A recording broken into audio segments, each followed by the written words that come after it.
news. If Angel Reese was going into the WNBA and Caitlin Clark, no one would care. She'd be like, oh, okay, that woman's really good on the offensive boards. I mean, that's really what she is. Did you catch that? Dan Patrick just completely dismissed Angel Reese's claim that she's the main reason people are watching the WNBA.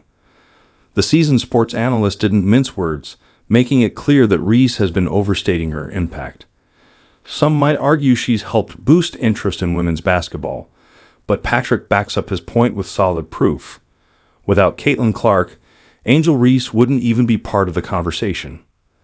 Stay tuned as we break down the full story and the Twitter frenzy that's unfolding right now. I think so many people are watching women's basketball right now. It all started from the national championship game, and I've been dealing with this for 2 years now. And understanding, negative things have probably been said about me, but honestly, I'll take that because look where women's basketball is. People are talking about women's basketball, but you never would think that we'd be talking about women's basketball. People are pulling up to games. We got celebrities coming to games, sold out arenas, just because of one single game. Did you hear what Angel Reese said last year? She claimed, people aren't just watching women's basketball because of one person. It's because of me too. She even doubled down, saying, I'll be the villain if I have to. Years from now, people will say I was part of the reason women's basketball took off. And just looking at that, I'll take that role. I'll take the bad guy role, and I'll continue to take that on and be that for my teammates. And if I want to be that, and I know I'll go down in history, I'll look back in 20 years and be like, yeah, the reason why we watching women's basketball is not just because of one person. It's because of me too, and I want y'all to realize that. This claim is so out of touch that it's hard to take seriously. Last season, the WNBA hit record viewership, ticket prices soared, games sold out, and social media was buzzing. All things that weren't happening before Caitlin Clark arrived. Yet Angel Reese truly believes she deserves just as much credit for this surge. If she would have left it with what she had to say right before the last couple of words, I would have been fine with it. She's embraced the villain. She understands social media. She's done quite well. She is cashed in, literally cashed in. The timing says it all. Reese keeps trying to position herself as a co-star in the WNBA's rise. But this isn't just a random comment. It's part of a pattern. The league's sudden surge in attention clearly follows Caitlin Clark wherever she goes. WNBA has been around a couple of decades, and people didn't notice the game. They're noticing it now. Well, that's because of Caitlin Clark, not Angel Reese. Dan Patrick called it out. After winning the title, Reese chose to taunt Clark instead of celebrating with her team. That says everything. He also noted that while both have big followings, it's Clark's skill and charisma bringing in the real attention and endorsements. Her attention, her notoriety is based off Caitlin Clark. Because she wins the national title, first thing she does, she mocks Caitlin Clark. And then she doesn't even celebrate with her teammates. So she's made it personal with Caitlin Clark. Patrick made a powerful point. He compared Caitlin Clark's impact on the WNBA to what Tiger Woods did for golf and Messi for Major League Soccer. That's not just any comparison. It puts her among the biggest game changers in sports history. People watched golf because of Tiger, right?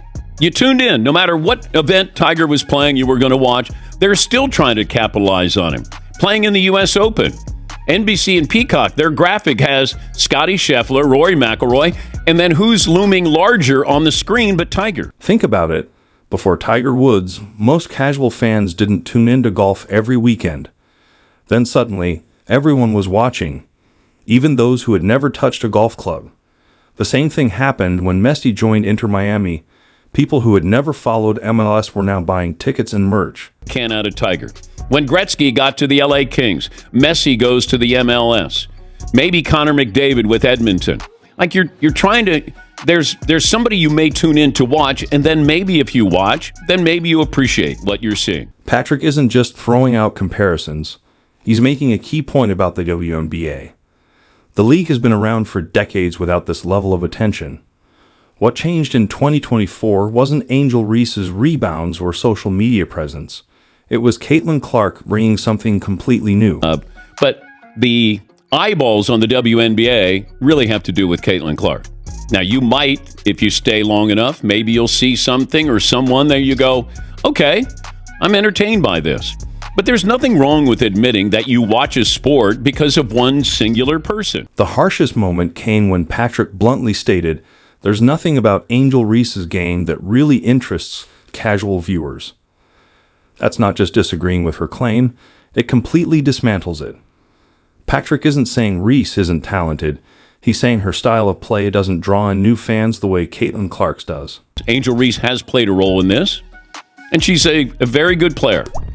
But there's nothing about her game that's really interesting that is going to translate to people who may not watch the WNBA, may not care about basketball. She is a social media star, and she has capitalized on that. And maybe she embraces being the villain. Patrick's analysis highlights a key difference. Being good at basketball isn't the same as being a once-in-a-generation talent who changes the sport. Clark belongs in that rare category, while Reese does not. He acknowledges that Reese has embraced the villain role against Clark. But there's no doubt, Caitlin Clark is the reason everyone is talking about that game.